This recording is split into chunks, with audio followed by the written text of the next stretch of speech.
Actualidad de todos. ¿Sí?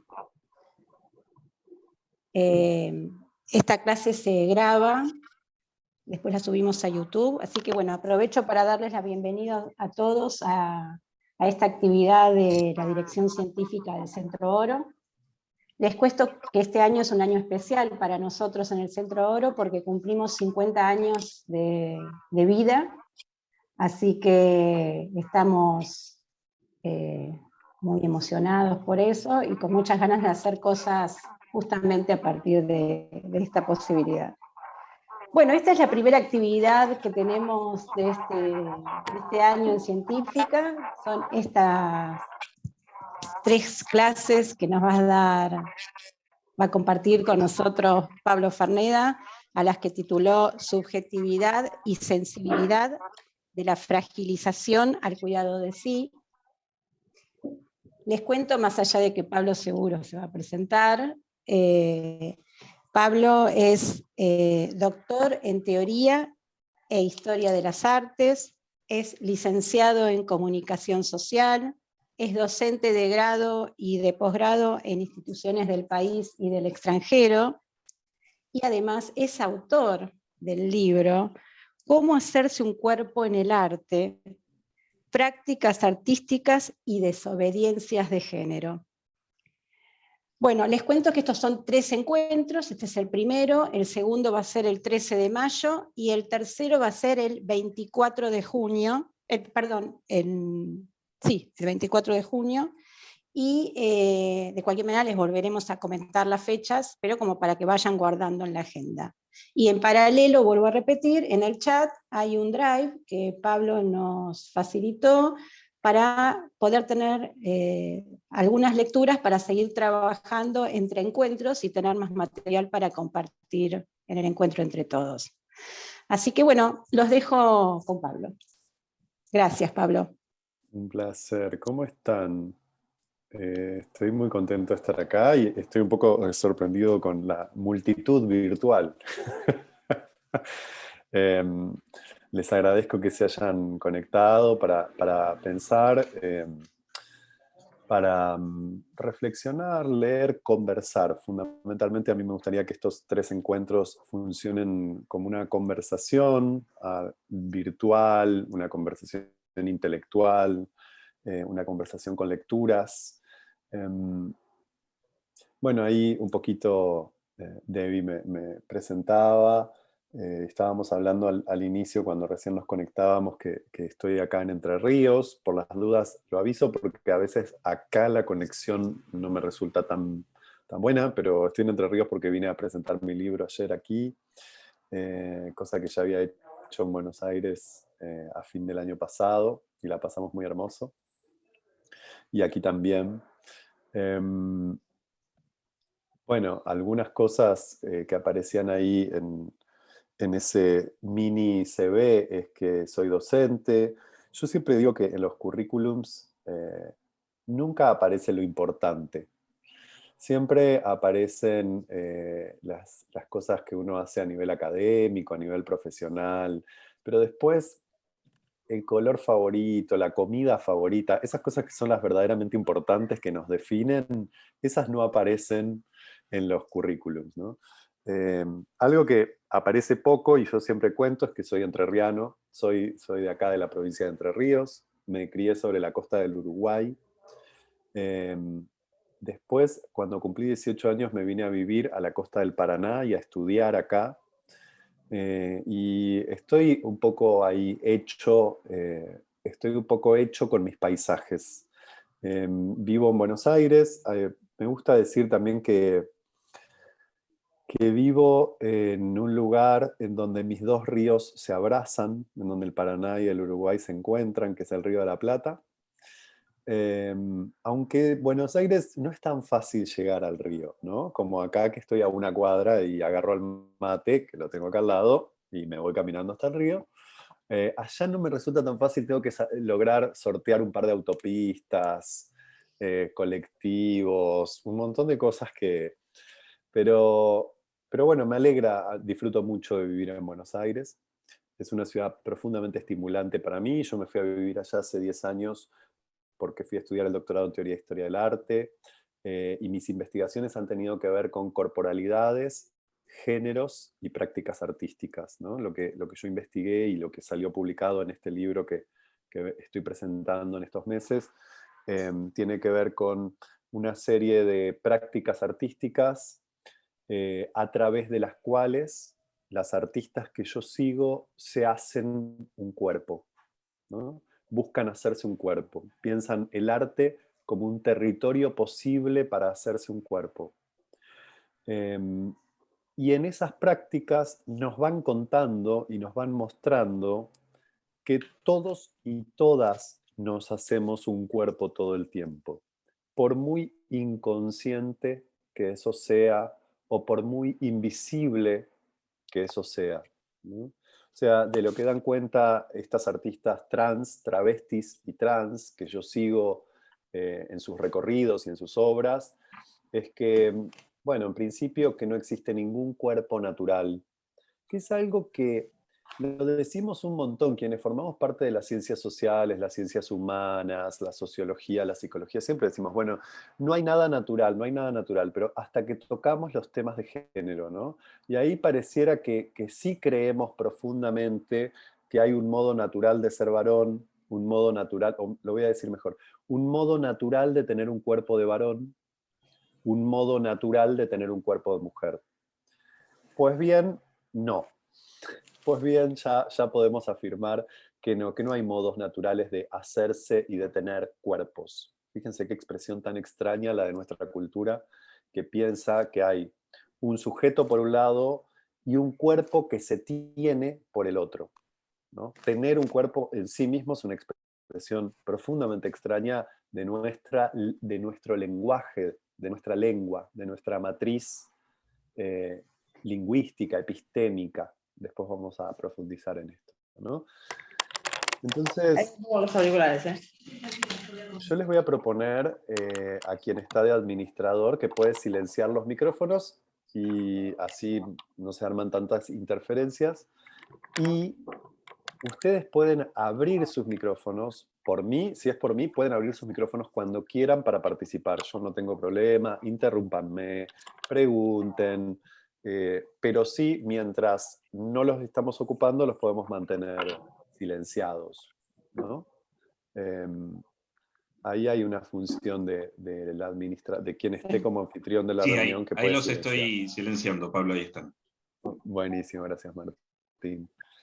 Em, Entonces, bueno, les decía que yo en esa investigación les seguía la pista de un conjunto de artistas travestis, artistas trans, que nos iban contando cómo el arte era una posibilidad y un territorio para hacerse un cuerpo, y que en ese hacerse un cuerpo de estas artistas empezaban a vibrar, a resonar y a evidenciarse que todos y todas nos hacemos un cuerpo, solo que para algunos y algunas de nosotras, ese hacerse es un hacerse invisible, silencioso, silenciado, inconsciente, ¿no? Este es como el punto de partida de esa investigación. Esa investigación tuvo que ver con mi tesis doctoral y claramente esa escritura está cruzada por el campo, digamos, por el análisis del arte contemporáneo, pero fuertemente por el campo de la filosofía, del psicoanálisis y de la antropología. Yo pretendí que esa escritura se ubique un poco en los bordes de las disciplinas, pero además, fundamentalmente, que la escritura logre conversar con aquellos saberes que no pertenecen a las disciplinas, ¿no?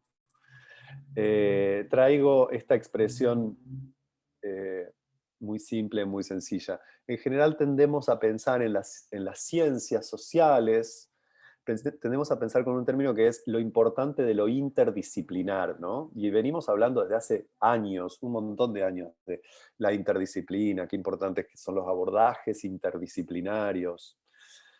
A mí siempre me produce una sensación muy extraña la expresión, ¿no? de los, por ejemplo, gabinetes interdisciplinarios, todo eso me da la sensación de que nos juntamos alrededor de una mesa gente que pertenecemos a disciplinas distintas y nos empezamos como a golpear las cabezas a ver si se nos mezclan las ideas, ¿no? Como entre lo que dice la psicología y lo que dice la antropología y lo que dice la comunicación y lo que...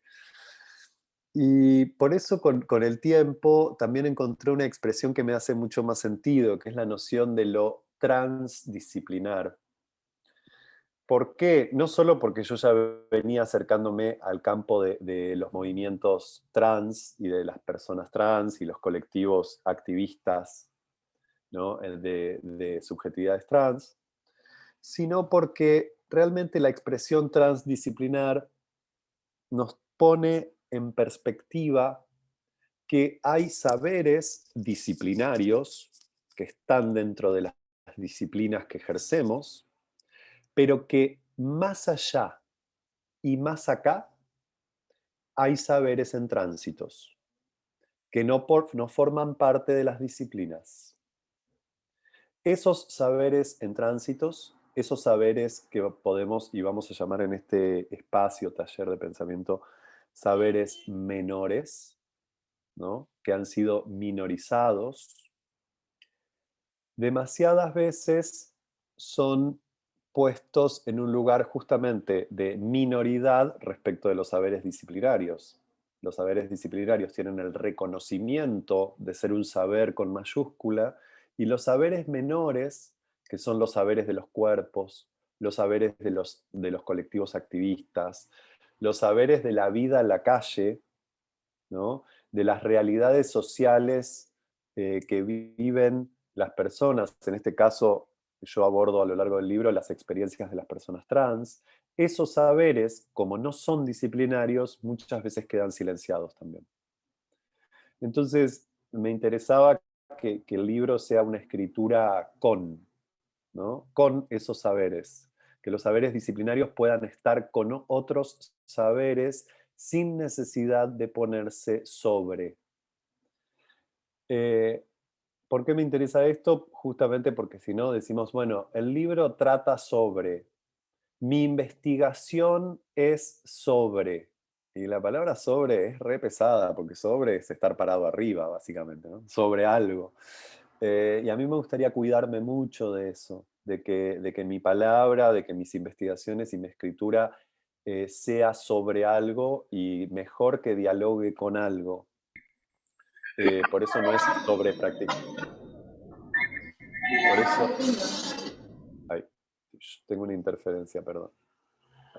Por eso yo les digo que no es sobre prácticas artísticas, sino en un diálogo con el pensamiento que las prácticas artísticas piensan, ¿no? O sea, es una escritura, una reflexión con el pensamiento de esas prácticas artísticas, ¿no? ¿Por qué? Porque yo creo que el arte efectivamente es un modo de pensar sensible, podríamos llamar, ¿no?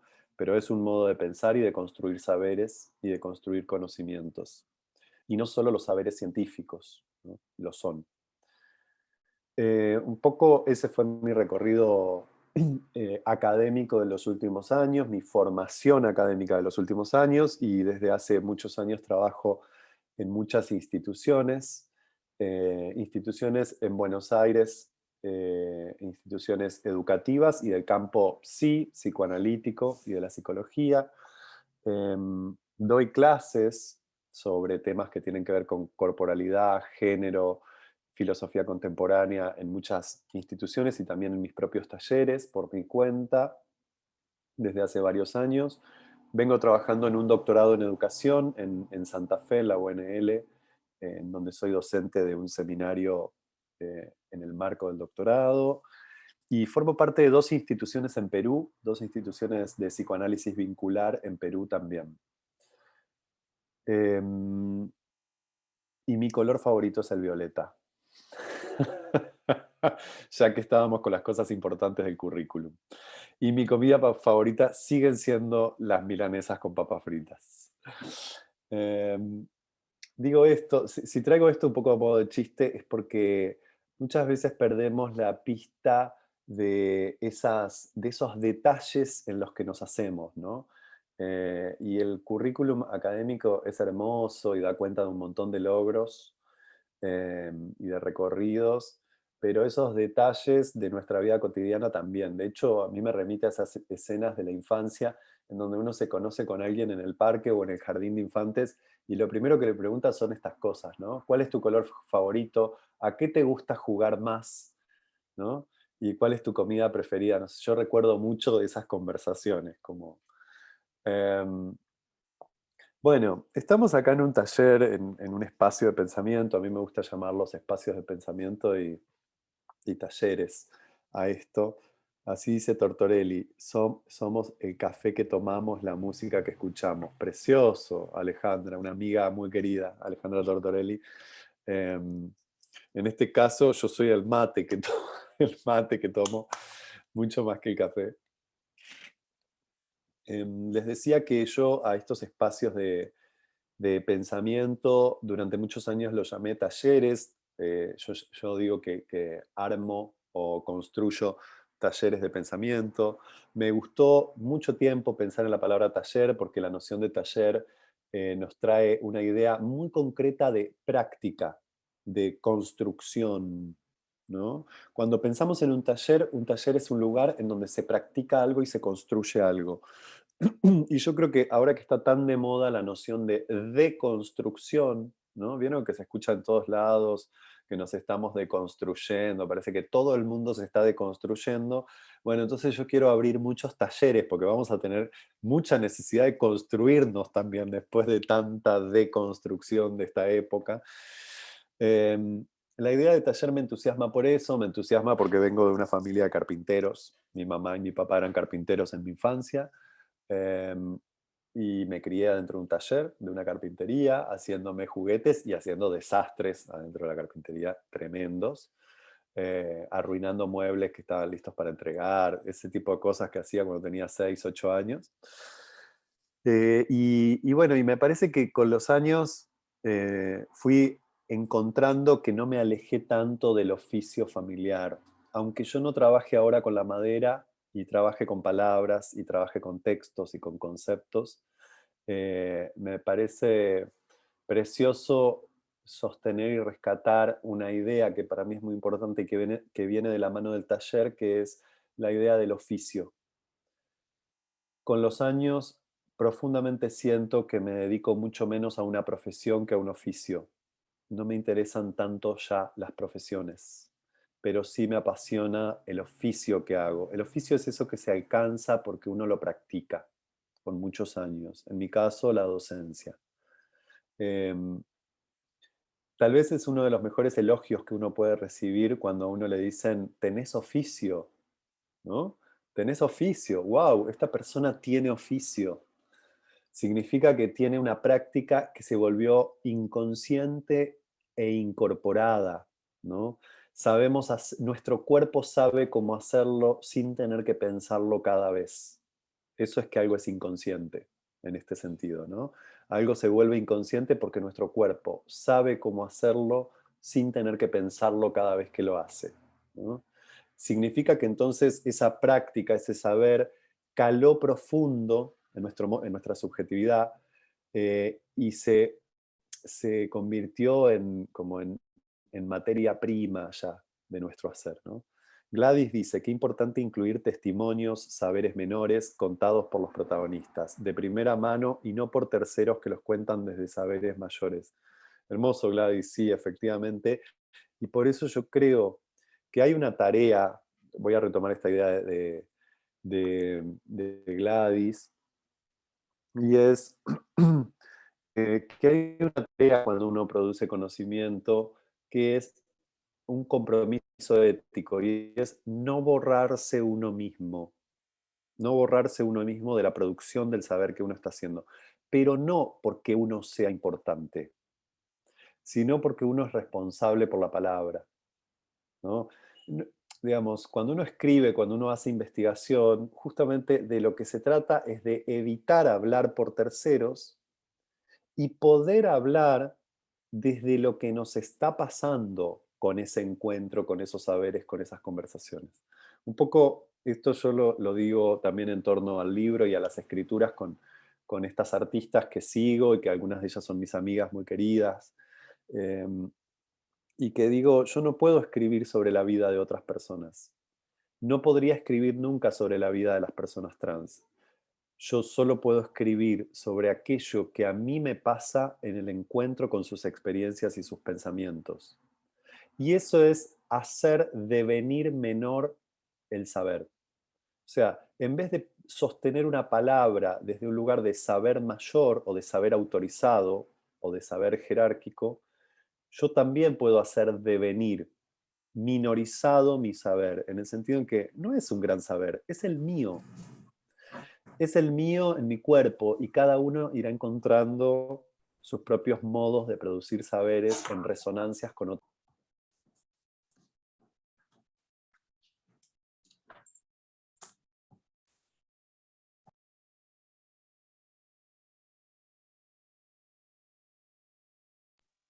Ahí está. Ahora me escuchan, ¿no? Me apareció un cartel que me decía, el anfitrión lo ha silenciado. Me silenciaron, dije yo.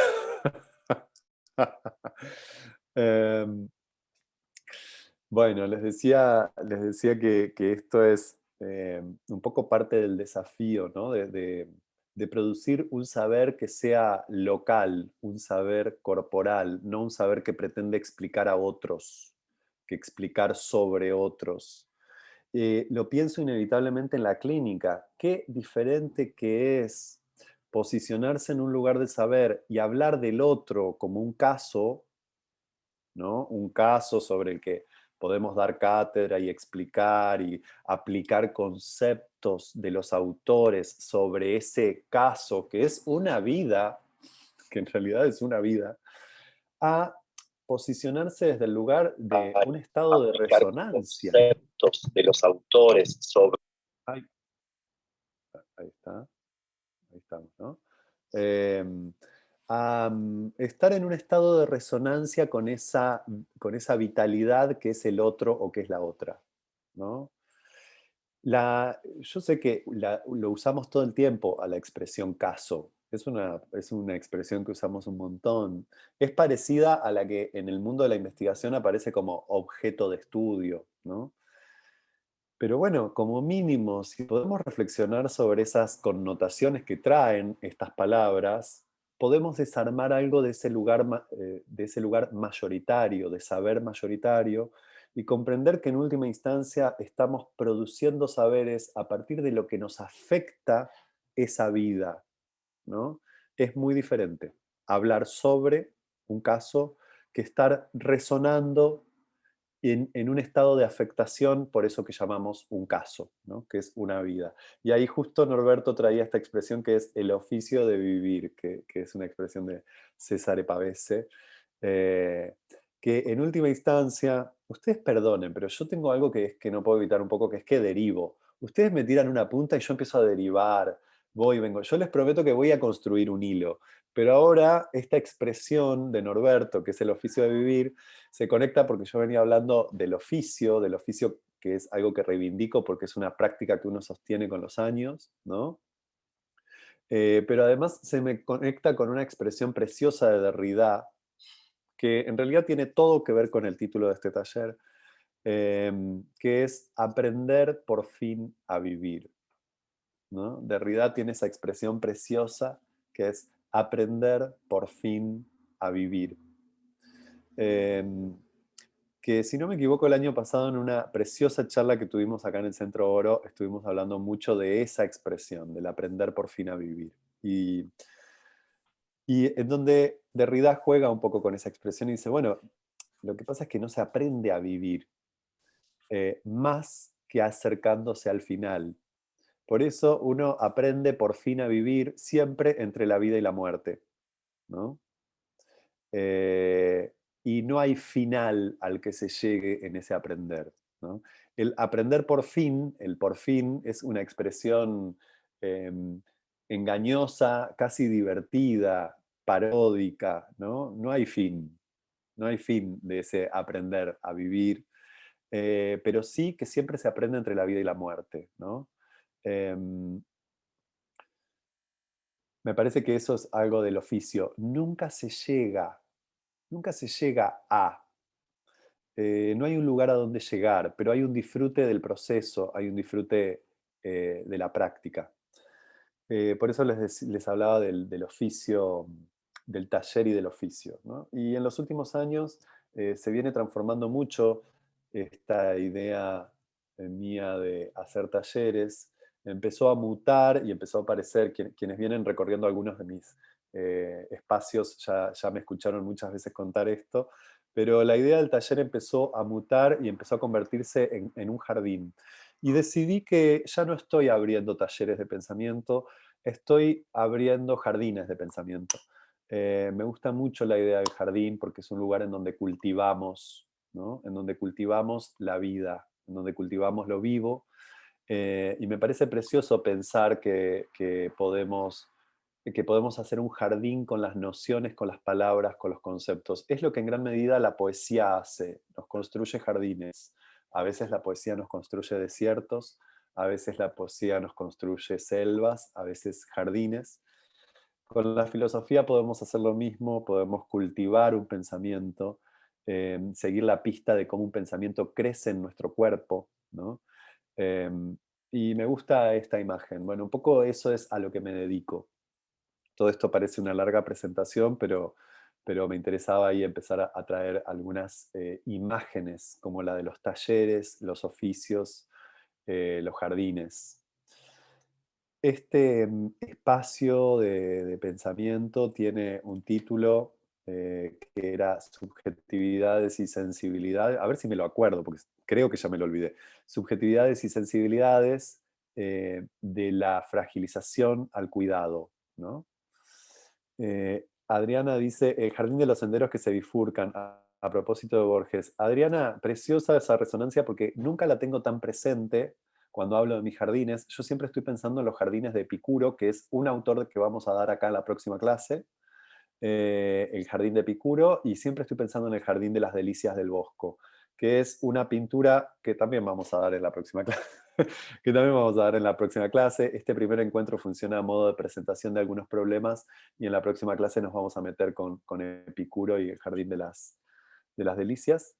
Pero nunca pienso, o sea, si bien es uno de mis cuentos favoritos en el mundo, tenés razón, no lo había ligado con el jardín de los senderos que se bifurcan. Es preciosa esa referencia, ¿no? Para pensar mis jardines de pensamiento. Gracias. La voy a sumar a mis referencias. Bueno, les decía que este taller tiene ahí una idea que es la noción de fragilización. Empieza así la expresión, ¿no? De la fragilización al cuidado de sí. ¿Qué es lo que me interesa pensar esto? Muchas veces cuando se habla de la fragilización, es una noción que aparece mucho a propósito de el mundo contemporáneo. Nos encontramos en un mundo de profunda fragilización, o sea, de producción continua de fragilización, ¿no? Este mundo contemporáneo nos está fragilizando, digámoslo así, o está fragilizando la vida todo el tiempo. Hay muchos autores, incluso algunos están de moda y algunos hasta la pegaron, así como pegadas editoriales. Estoy pensando en un autor que yo, tengo que serle sincero, no leo demasiado, se llama Byul-Chul Han. Es un autor coreano que está muy de moda, que ha publicado, no sé, tal vez 35 libros. Me da una envidia a mí, la gente que puede escribir tanto y publicar tan rápido. ¿Cómo me gustaría? A mí me llevó 10 años escribir un libro. 10 años. Byul-Chul Han saca como 2 por año. Y encima, algunos están buenos. Ese es el tema. Algunos de esos libros están muy buenos realmente. Bueno, Byul-Chul Han es un autor que trabaja mucho en muchos sentidos y en muchos aspectos algo de la fragilización que produce la época, ¿no? De hecho, uno de sus títulos, por ejemplo, que recuerdo es La sociedad del cansancio. Vaya manera de fragilizarnos en el mundo contemporáneo eh, que, que funciona a partir de cansarnos. O sea, es tremendo ese simple esa simple expresión. Bueno, Flavia, estás poniendo el dedo en la llaga, Flavia, me estás pateando la pelota para adelante. Ahora voy ahí, exactamente ahí, a esa cuestión que me interesa. Flavia dice, ¿y por qué no fragilidad? Vamos a explorar un poquito esto. Me parece que es fundamental distinguir la fragilidad de la fragilización. La fragilidad es la experiencia misma de la vida que crece. Y la vida siempre crece y después muere. O sea que es la experiencia de la vida, la fragilidad. Fragilidad es la experiencia de un cuerpo en el mundo, siempre, ¿no? Me parece que es que es una expresión muy hermosa y que se conecta con otra expresión muy hermosa, que es la de la vulnerabilidad. La vulnerabilidad significa que nuestro cuerpo está abierto al mundo y es afectado por él. Y como bien sabemos, la fragilidad y la vulnerabilidad necesitan siempre del cuidado de un entorno, del cuidado de lo voy a decir con términos de un autor que amo profundamente, que se llama Donald Winnicott, de un ambiente facilitador, ¿no? La fragilidad y la vulnerabilidad necesitan de un ambiente facilitador. Es muy diferente la vulnerabilidad que la vulneración. Y es muy diferente la fragilidad que la fragilización. Podríamos decir que la fragilidad es el tono, para pensar en el tono muscular, para pensar en el cuerpo, ¿no? Es el tono mismo de la vida, y la fragilización es aquello que este sistema socioeconómico en el que vivimos, que podemos llamar capitalismo, entre otras palabras, produce sistemáticamente sobre la vida. Repito, la fragilidad es lo propio de la vida, es el tono mismo de la vida, pero la fragilización es aquello que produce sistemáticamente este orden mundial que podemos llamar capitalismo. ¿Por qué me parece importante distinguirlo? Porque no se trata de eliminar la fragilidad, sino de cultivar la fragilidad. Pero sí se trata de luchar en contra de la fragilización, ¿no? Creo que tenemos un desafío ético y político que es abrir espacios para combatir la fragilización. Y vamos a explorar estas ideas hoy, en este primer encuentro. Este primer encuentro tiene que ver con explorar algo de la diferencia entre una cosa y otra, entre fragilidad y fragilización. ¿Marcha, Flavia? ¿Te parece la propuesta? Ah, genial, ahí me levanta el dedo, me dice, no, ya corté, ya me fui. Entonces, yo les decía que vivimos en una época en donde pareciera que cuando se habla de fragilización se habla del mundo contemporáneo. Yo quiero invitarles a pensar a contrapelo. Vivimos con la sensación de que el mundo contemporáneo fragiliza todo el tiempo las subjetividades. La información, las pantallas, las redes sociales, el desempleo, las catástrofes ecológicas. Efectivamente, todos esos eventos del mundo contemporáneo fragilizan las subjetividades. Ahora, a mí me gustaría, yo les decía, me gustaría invitarles a pensar a contrapelo, porque la fragilización no es un fenómeno del mundo contemporáneo.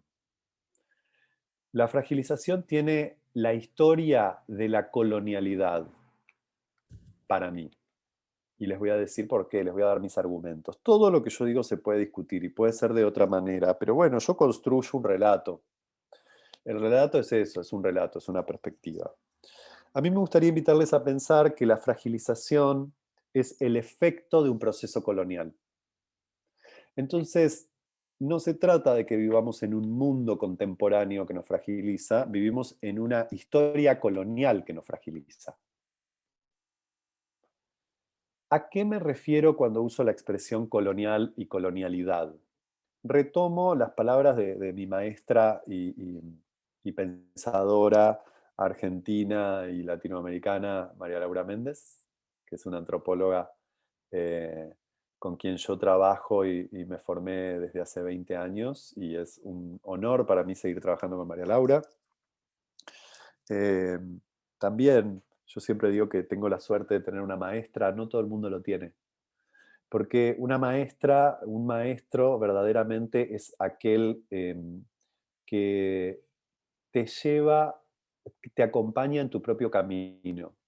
No te hace caminar su camino, sino que te acompaña en el trazado del camino propio, ¿no? Y bueno, María Laura es eso para mí. En nuestra cultura, algo de la lógica de la educación, podríamos decir, de las instituciones educativas, perdieron em, la idea misma del maestro en ese vínculo que muchísimas culturas todavía tienen.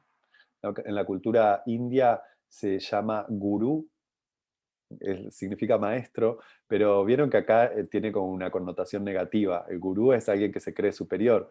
Y en muchísimas tradiciones, como la tradición griega antigua o en la cultura india en la actualidad, el maestro o el gurú es ese que acompaña al otro en su proceso de autonomía, ¿no? Jacques Rancière tiene una preciosa expresión para eso y es el maestro ignorante, ¿no? El maestro ignorante es aquel que acompaña al otro en su proceso de autonomía, o sea que no sabe todo, puede ignorar, pero no necesita saber todo para acompañar. Por eso yo me siento muy afortunado de tener una maestra, porque no es tan fácil tener una maestra en este mundo, ¿no? Una maestra que después vayas abriendo camino y dé lugar, haga lugar al otro. Y María Laura tiene una expresión que a mí me gusta, que me resulta útil, eh, que es la noción de periodo colonial moderno. María Laura habla desde hace muchísimos años del proceso de colonización, pero acá podemos hacer una distinción. Una cosa es lo que llamamos la colonización como acontecimiento histórico. La colonización es eso que ocurrió hace 500 años, ¿no? La llegada de Europa a América, y que durante tanto tiempo se habló de descubrimiento, ¿no? El descubrimiento de América, como si América hubiera estado oculta. En realidad podríamos pensar que lo que le pasa a América hace 500 años es que empezó a vivir un encubrimiento. América quedó encubierta por la experiencia colonial, encubierta y cubierta, ¿no?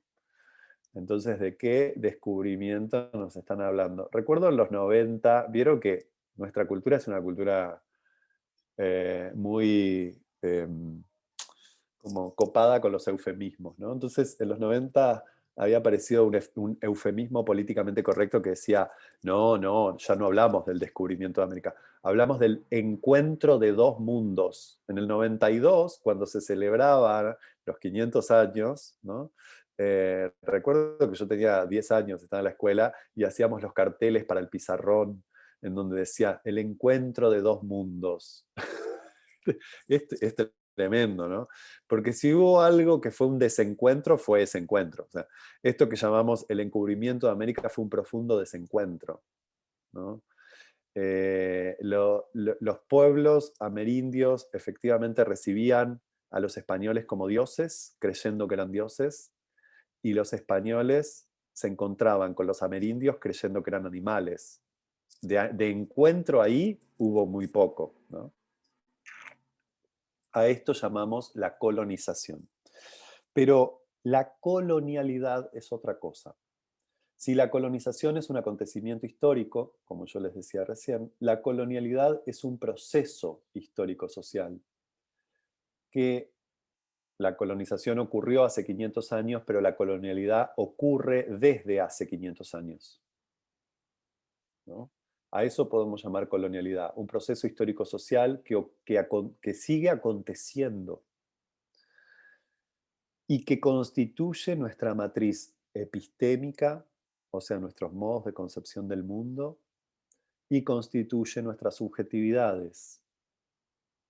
Y mucha gente siempre dice, pero ¿qué tiene que ver la colonialidad con la subjetividad? Todo tiene que ver. Absolutamente todo. Hace 20 años, 15 años, 10 años, decir esto era muy raro. La gente muchas veces preguntaba, pero ¿qué tiene que ver una cosa con la otra? Si yo estoy tratando de pensar la subjetividad contemporánea, ¿qué tiene que ver con la colonialidad de América, supongamos, o de América y África, o del planeta entero, ¿no? Hoy, por suerte, tenemos más registro de esto. Tenemos cada vez más registro de que esto que llamamos la subjetividad contemporánea, fundamentalmente para nuestros países latinoamericanos, está fundada y atravesada en los procesos coloniales, ¿no? En un montón de sentidos. Entonces, colonialidad es esa instauración, digamos, de un cierto modo de ser, de pensar y de conocer, ¿no? Que se fue forjando a lo largo de 500 años. ¿Y qué es lo que llamamos modernidad colonial, siguiendo a María Laura Méndez, ¿no? La modernidad colonial. Y ahora les digo 2 o 3 palabras sobre esta modernidad colonial. Voy a ser quiero ser conciso porque seguramente ya escucharon muchas veces decir esto. Sé que muchísima gente acá sigue a María Laura y la escucha siempre.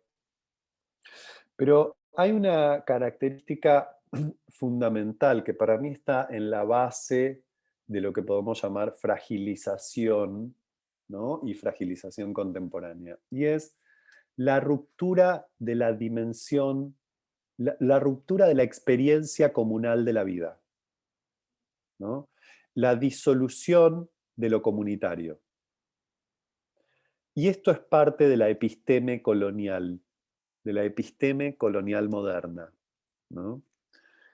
Podemos observar que desde el siglo XVI en adelante el pensamiento moderno y las categorías, ¿no?, comienzan un proceso de individualización, ¿no? En la modernidad se desata un proceso de individualización.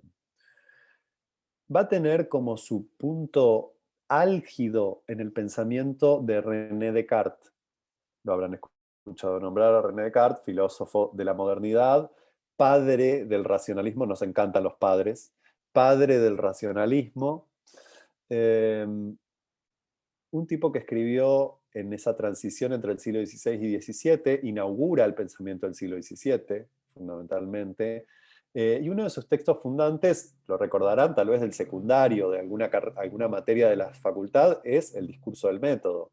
El discurso del método, en donde él comienza diciéndonos algo que en principio suena muy alucinante, y a mí me encanta, y por eso se lo considera Descartes alguien que viene a romper con toda una tradición teológica, con toda una tradición religiosa. Descartes nos dice, yo voy a dudar de todo, me voy a atrever a dudar de todo. Hasta ahí estamos espectacular. Vamos, Descartes, bien. O sea, el tipo dice, yo no me voy a aferrar a ningún dogma, voy a dudar de los dogmas que me trae el pensamiento religioso, que él no lo dice así. Porque si lo hubiera dicho así, lo hubieran prendido fuego. Pero él dice, bueno, yo dudo de todo. Dudo incluso de que existo, ¿no? Yo no sé si existo, dice Descartes. Y ahí ya nos empieza a meter el perro. Acá ya nos empieza, yo digo que nos empieza a estafar Descartes. Porque el chabón dice, dudo de todo, dudo de que existo, pero de lo que no puedo dudar es de que estoy pensando, porque dudar es una facultad del pensamiento. Entonces, si pienso, significa que existo, o sea, la famosa expresión cogito ergo sum, ¿no? Cogito ergo sum ni siquiera es un razonamiento lógico en el pensamiento de Descartes. Él no está diciendo que hay una lógica de que si pienso, entonces existo. Él está diciendo, pienso, existo, ¿no? Es más bien una iluminación, un destello, un insight, se dice en inglés, ¿no? Como un me di cuenta de que existo porque estoy pensando. Ahora, ¿por qué yo digo que ya nos empieza a meter el perro, que ya nos empieza a hacer trampa? Un hallazgo, dice Débora, exactamente.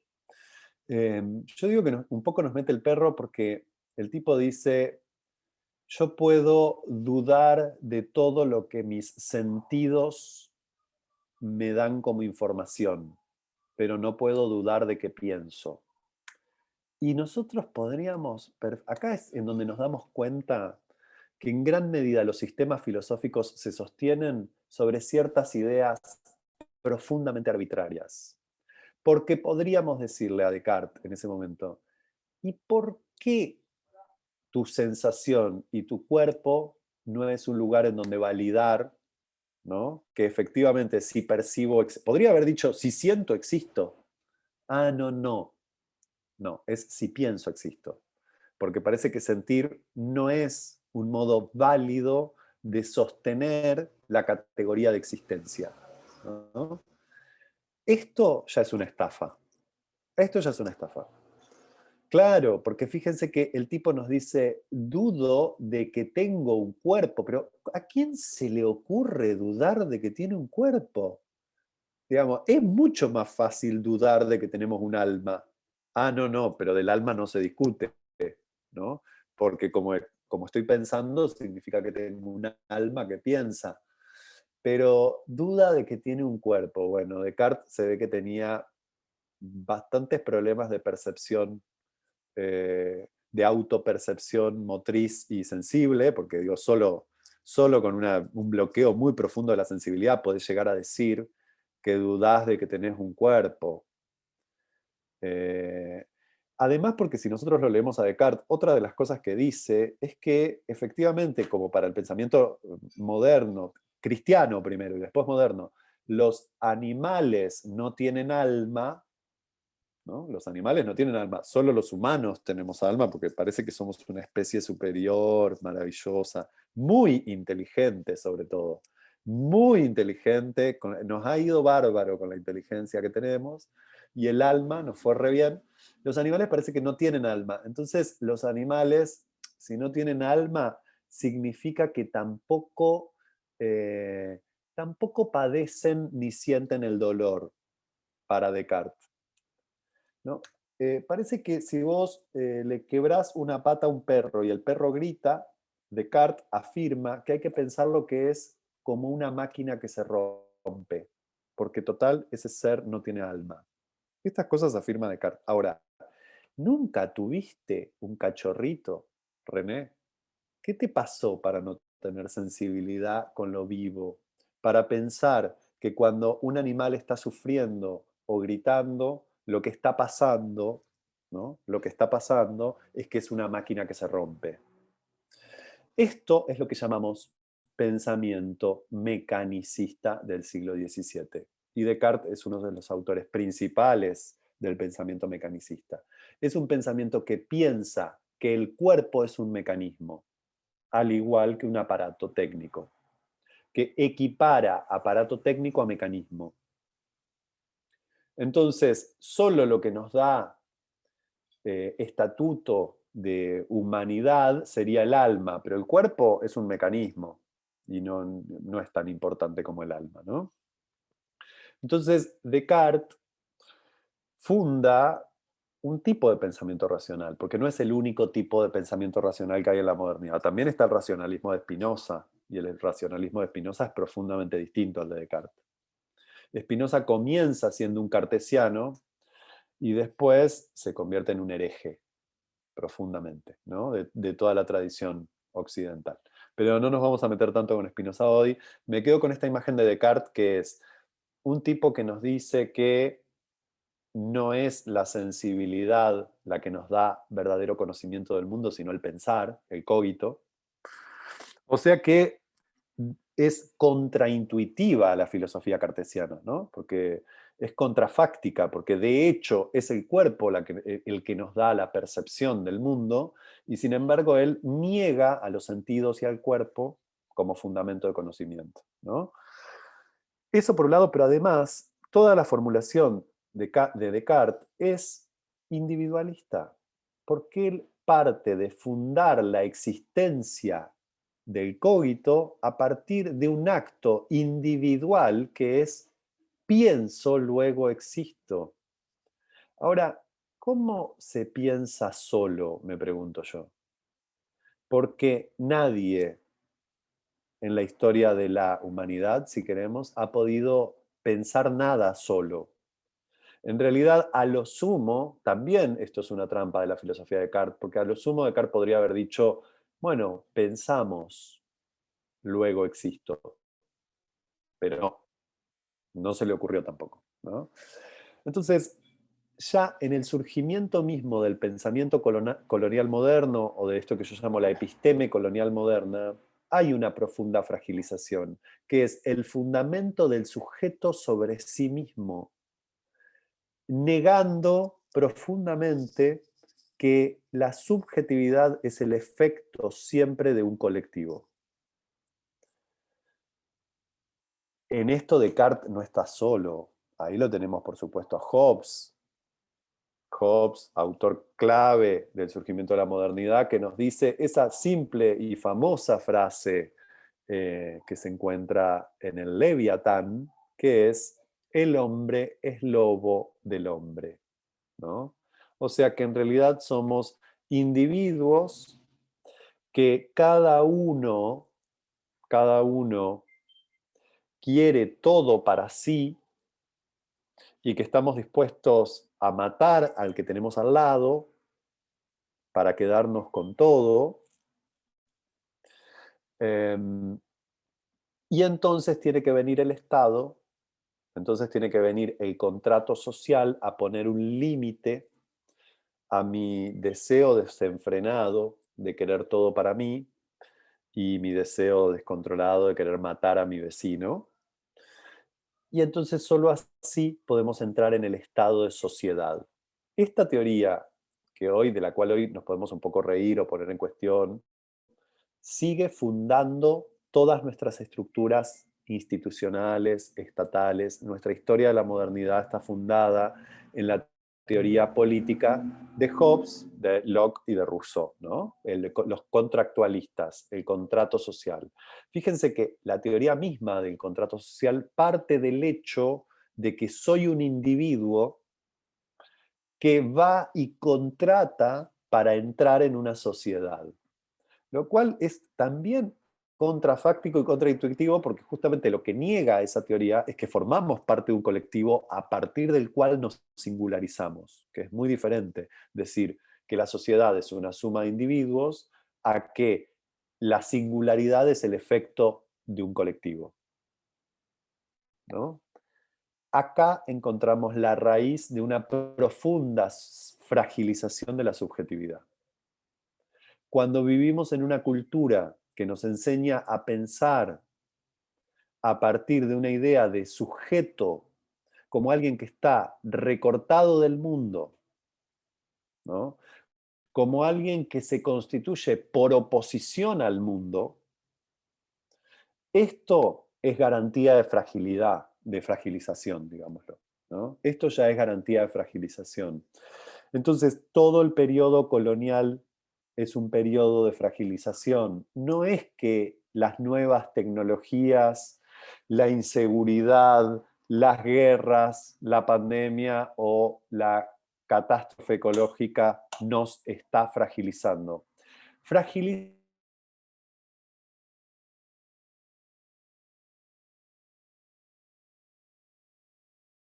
Pobre no tiene nada. Que es un sociólogo maravilloso inglés. ¿Se acuerdan que Zygmunt Bauman escribió un montón de libros que hablaban sobre el mundo líquido? Otro, ¿no? Arrancó en un momento con la liquidez y sacó la modernidad líquida, después el miedo líquido, después el amor líquido, después todo era líquido en un momento. Y a mí me encantaron. Sus libros, la verdad es que me dieron mucha reflexión. Pero pasaba algo que me resultaba un poco terrible con Bauman. Y es que cuando lo leía, parecía por momentos que entonces el mundo sólido de la modernidad del siglo XVIII, XIX y comienzo del siglo XX, era un mundo que estaba bueno. Y que ahora que estamos viviendo en esta época de la liquidez constante, nos estamos desmantelando totalmente, nos estamos fragilizando, ¿no? Eso para mí es un riesgo. Es un riesgo creer que estamos viviendo en una debacle del mundo, que creo que la estamos viviendo, no es que no, pero en una debacle del mundo y antes estábamos mejor. Antes teníamos una solidez, antes teníamos instituciones no sé qué, no sé cuánto. Esas idealizaciones me preocupan. A veces son soterradas esas idealizaciones, están como acalladas, pero están ahí en el fondo, ¿no? Como si la modernidad sólida hubiera sido mejor, como si las mujeres en el siglo XIX y XX la hubieran pasado bien dentro del patriarcado, que era una modernidad súper sólida. Como si las diversidades de género y sexuales la hubieran pasado bien. Como si esta modernidad sólida hubiera tenido algún tipo de sensibilidad con la vida no humana. No estuvimos tan bien en la modernidad sólida. Entonces hay que estar atentos a esto. El proceso de fragilización que estamos viviendo en el mundo contemporáneo no comienza en los últimos 30 años. Tiene una raíz colonial. Es esta raíz de la episteme colonial. Había un par de comentarios que se me estaban escapando y no quiero que se me escapen. Porque asociando versión de Sting del castellano, fragilidad. Buenísimo, buenísimo. Aparte me encanta Sting, así que todo lo que podamos traer de Sting va a estar buenísimo. Sobre Descartes, recomiendo el libro Invierno Sueco, el último viaje de René Descartes. Buenísimo, gracias MC, que no sé quién será, pero preciosa esa recomendación, la podemos buscar. Romina decía modernidad líquida, por algo la frase todo el tiempo pasado fue mejor. Exactamente, Romina, eso es algo de lo que a mí me preocupa, ¿no? Como esta idea de que el pasado fue mejor, yo siento que nos deja en un lugar como de parálisis de la potencia, y eso a mí siempre me preocupa, y nos deja en un lugar moral, que es, porque cuando yo era joven, tal cosa. Y a mí ya me está pasando muchas veces, porque ahora este año cumplo 40 y ya entré en esta en donde, no, porque en mis tiempos, y ya me preocupa de mí mismo. Marcelo, un placer, gracias por esa recomendación. Invierno Sueco, el último viaje de René Descartes. Me preguntaba cómo pensar el aborto desde Descartes. Uf, Romina, sería interesante. Ahora se me complica, pero puede ser una propuesta, puede ser una propuesta muy interesante. En principio, ¿por qué me tiran la lengua? ¿No ven que yo me desvío? Me empiezo a derivar. En principio me hiciste acordar, Romina, con esa pregunta, a un texto de Santo Tomás que es espectacular, en donde él dice, efectivamente, eh, que no hay que concebir que en la vida intrauterina haya alma. O sea, Santo Tomás da un argumento de por qué se puede abortar sin sentir culpa que es espectacular. Porque según él, para la tradición teológica cristiana, el alma es algo que va creciendo también con el tiempo y que desciende en el momento de nacimiento, junto con el Espíritu Santo y no sé qué. Y entonces vos lo lees a Santo Tomás y decís, pero entonces si Santo Tomás pensaba eso en aquella época, en esta época estaría apoyando la ley de aborto, ¿no? Habría que ver qué dice Descartes ahí. Recordemos que Descartes, finalmente, que nos parecía que había roto tanto con la tradición teológica, finalmente él dice que el fundamento de todo el pensamiento termina siendo Dios. O sea, lo sacó por la puerta y lo metió por la ventana a Dios. No tuvo el coraje que tuvo Spinoza de decir que el único Dios que hay es la naturaleza, ¿no? Hay que tener el coraje de Spinoza. No, Descartes agarró y nos metió a Dios por la ventana otra vez en su sistema filosófico. Por eso no lo prendieron fuego, porque de última dejó contento a todo el mundo, ¿no? Bueno, yo traía estas imágenes del proceso colonial. Les recomiendo lecturas, porque yo sé que en cualquier momento llegamos a las 14 horas, también sé que yo puedo hablar sin parar y excederme. Les dejé un librito polémico y maravilloso de una historiadora que se llama Silvia Federici. Se los dejé en el link de Drive, que voy a pegar acá nuevamente por cuarta o quinta vez, porque tal vez alguien se conectó hace poco y no vio en el chat el link de Drive. En esa carpeta de Drive dejé unos 6 textos, más o menos. Por supuesto que lee quien quiere, quien no tiene ganas no lee nada. Pero muchas de las cosas que estoy diciendo las estoy retomando del libro de Silvia Federici que se llama Calibán y la bruja.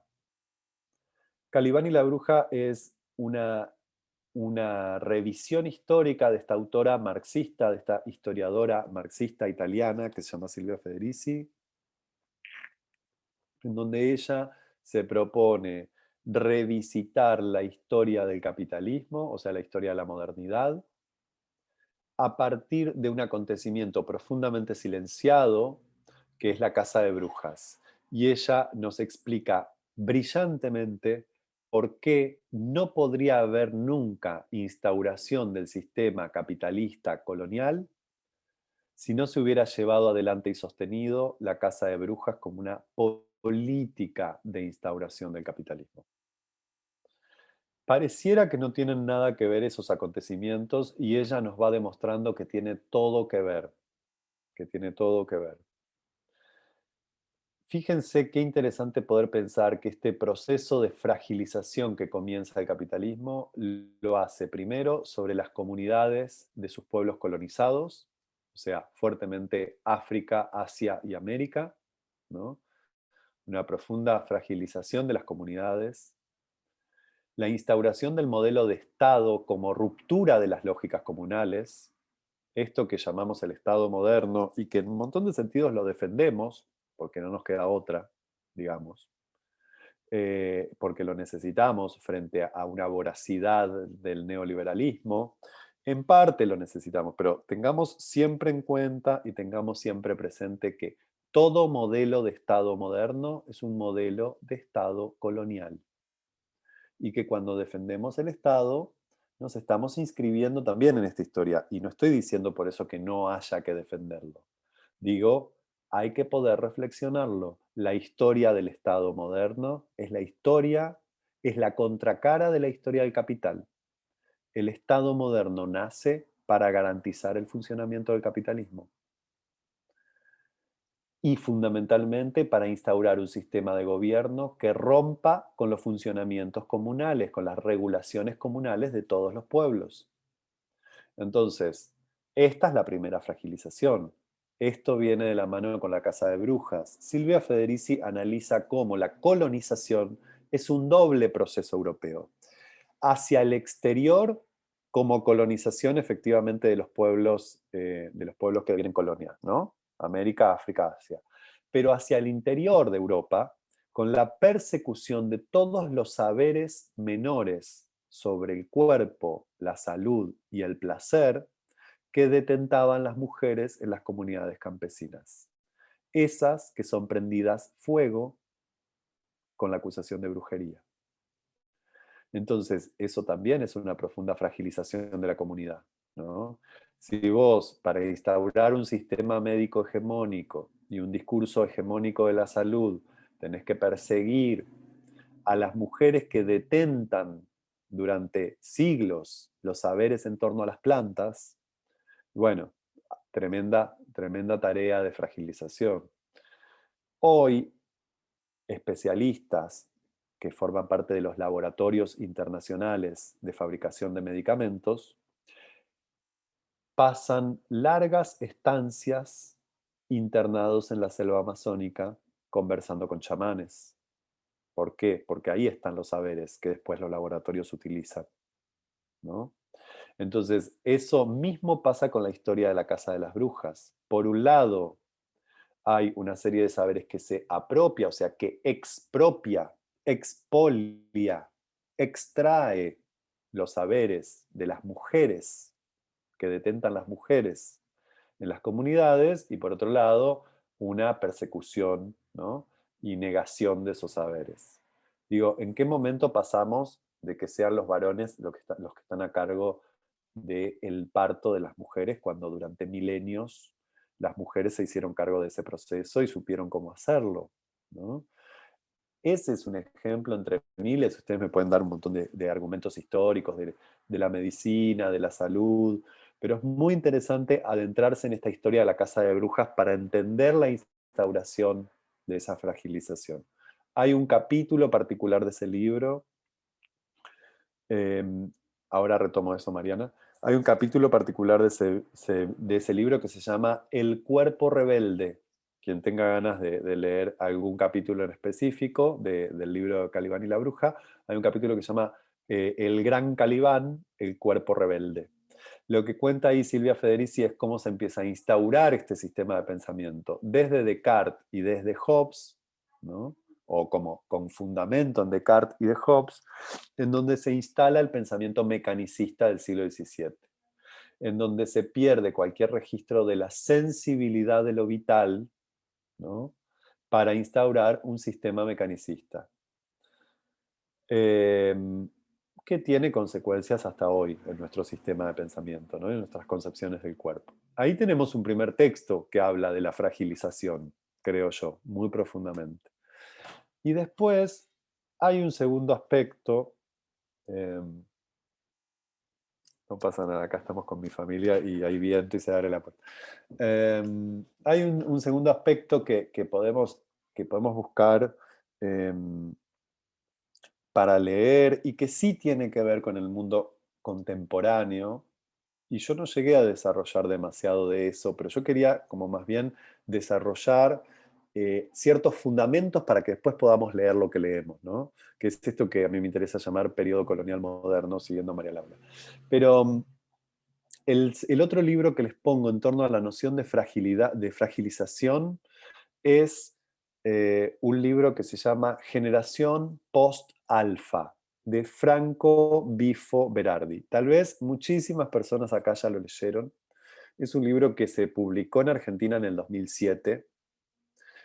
Es un libro de esos libros, yo les tengo que ser sincero, porque si no me van a decir que les meto el perro.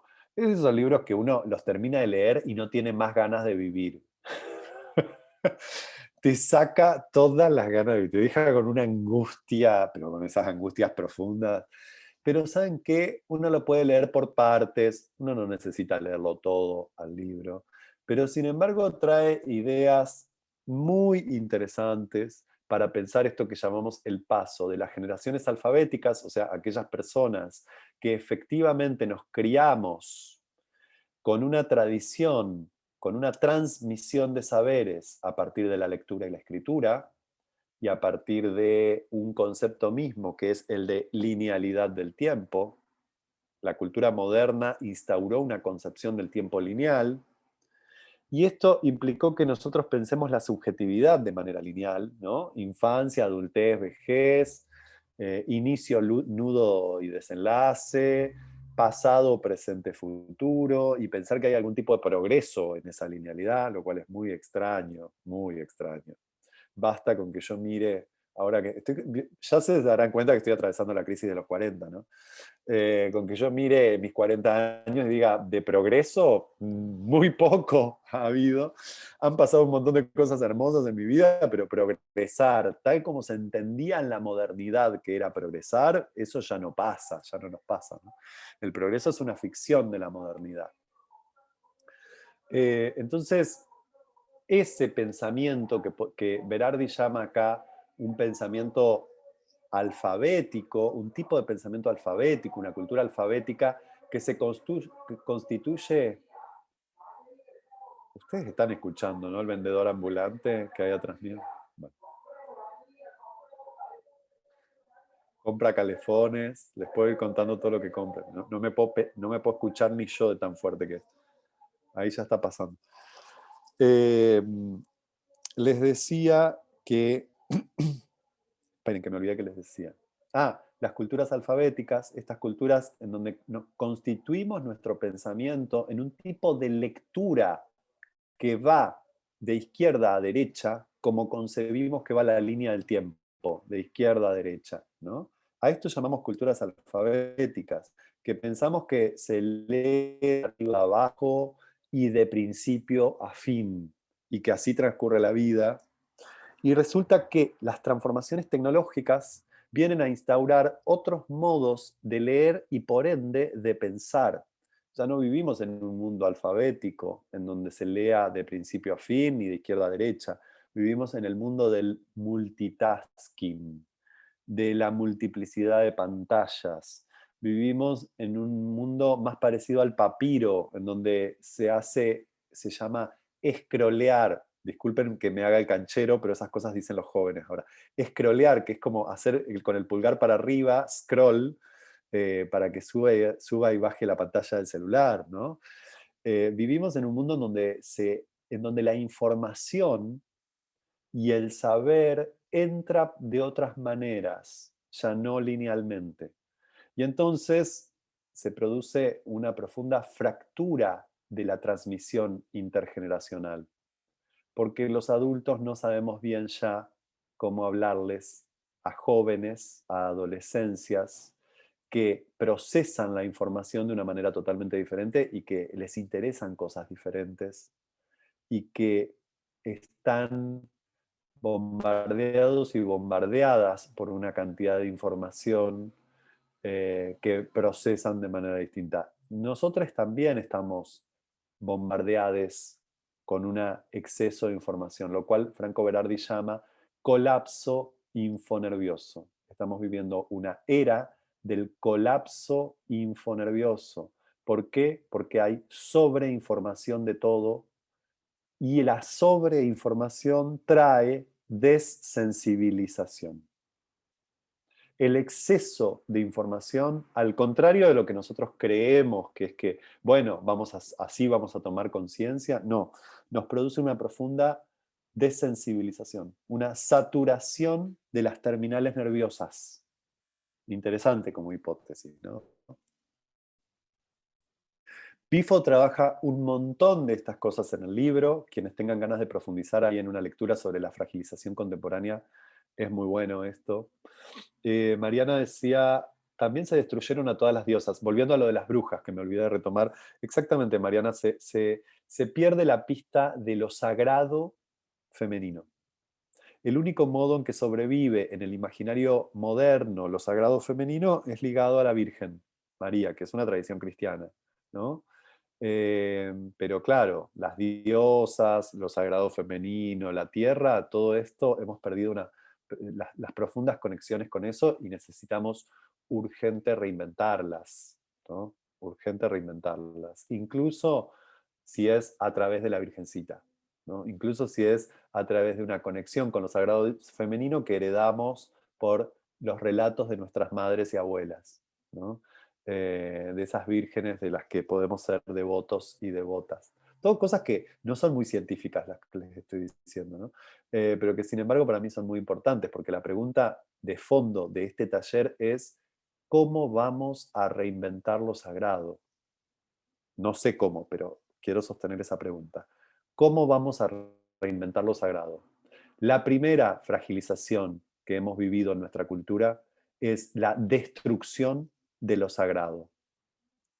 Eso es de una fragilización psíquica inmensa, porque cuando destruimos lo sagrado, nos sentimos solos y solas en el universo, ¿no? Entonces, acá hay que pensar cómo vamos a reinventar lo sagrado. Creo que ese es el horizonte de este espacio.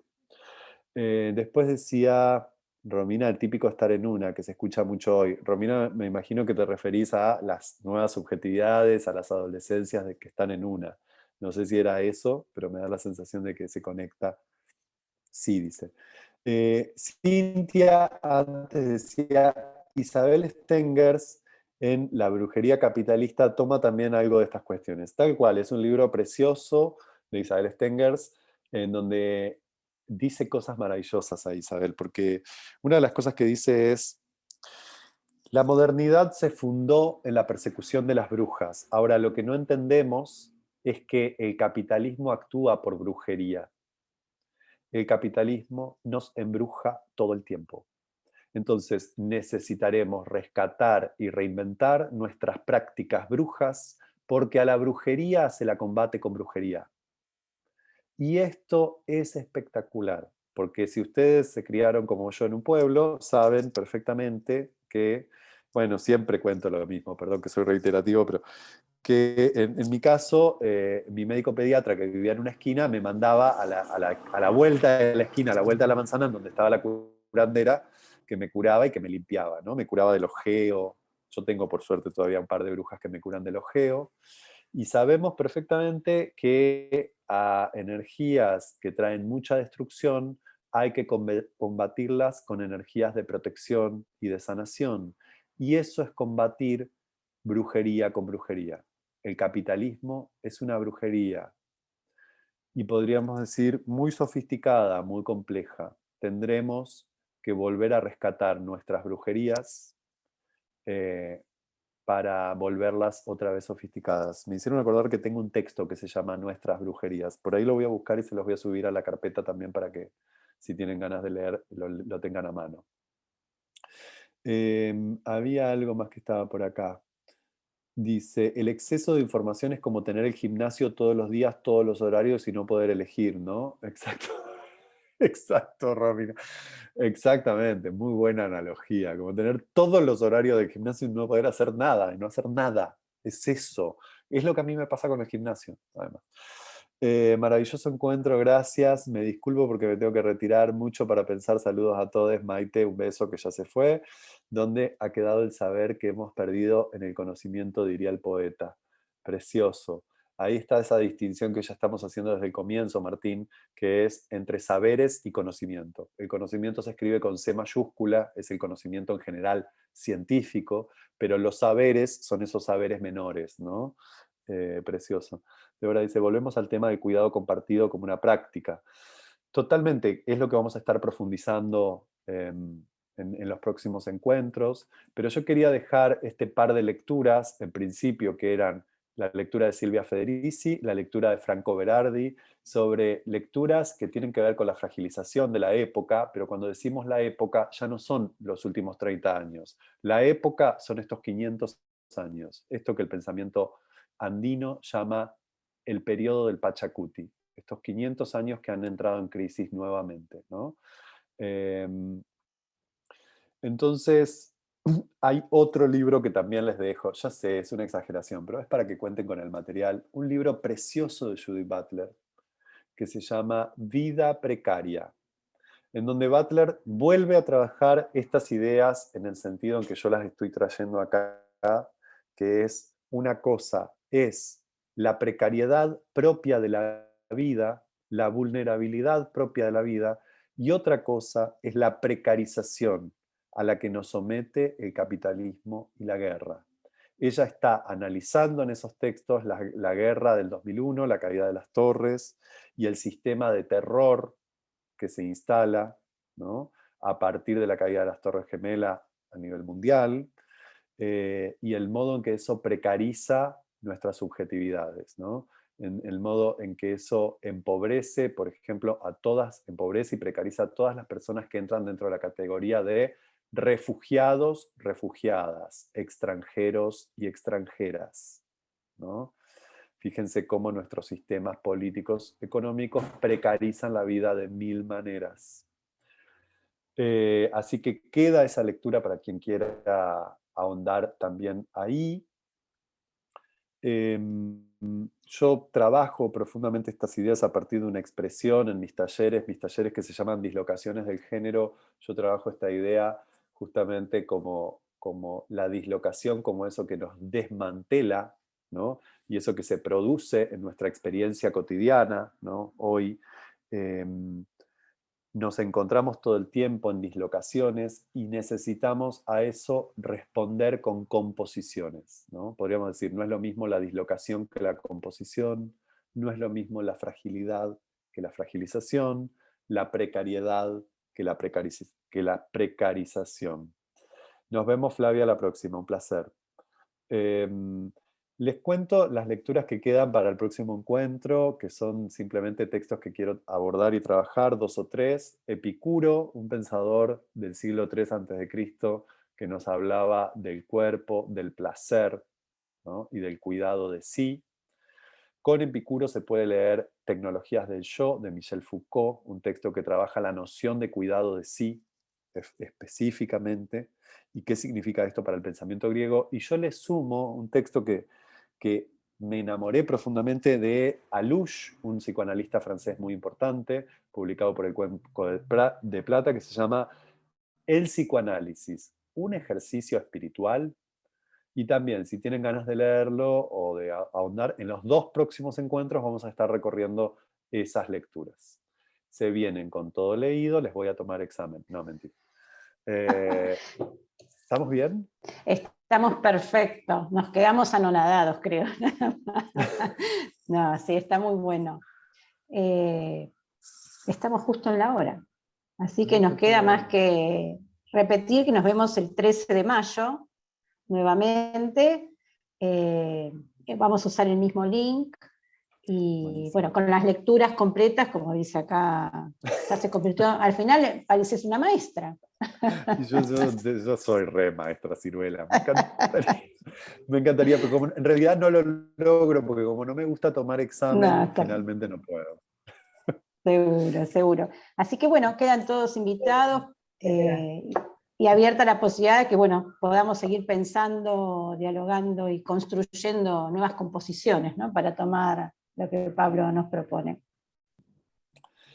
Muchísimas gracias. Veo gente muy querida acá. Ahí escribe Norma Mellado. Un placer compartir con gente tan querida y sentirme entre amigas y entre amigos. Y nos vemos el próximo encuentro. Tienen mis redes, me pueden seguir por Instagram y pueden hacerme alguna pregunta si quedó algo por preguntar.